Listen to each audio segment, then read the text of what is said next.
კულტურის მინისტრმა ესპანეთის საერთაშორისო ფესტივალში გამარჯვებული ქართული ანსამბლის წარმომადგენლები დააჯილდოვა. მიხეილ გიორგაძემ საქართველოს ყრუთა კავშირთან არსებული ქორეოგრაფიული ანსამბლის ლილეს წევრებს ფესტივალში მიღწეული წარმატება მიულოცა და სამახსოვრო საჩუქრებიც გადასცა. ფესტივალზე ანსამბლის გამგზავრებას კულტურის სამინისტრომ და თბილისის მერიამ შეუწყეს ხელი.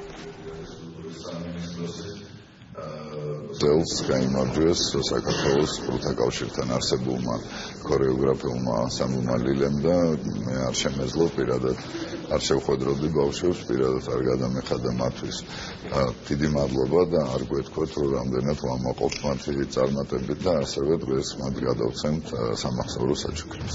ჩვენთვის ზოგადად ძალიან მნიშვნელოვანია ინკლუზიური განათლების და კულტურის ხელშეწყობა და ამ მიმართულებით როგორც ჯერადად თქვა ვაფინანსებთ სხვადასხვა ღონისძიებებს, ასევე უფრო ინსტიტუციური განვითარების თვალსაზრისითაც ასე ვთქვათ, ბევრს ვაკეთებთ და ჩვენ უკვე შევქმნით ინკლუზიური თეატრი, რომელიც კავკასიაში არის პირველი თეატრი, ასე რომ ამ მიმართულებით ვერია კიდევ ბევრ რამეს გეგმავს და ხელშეწყობა გაგრძელდება მომავალშიც.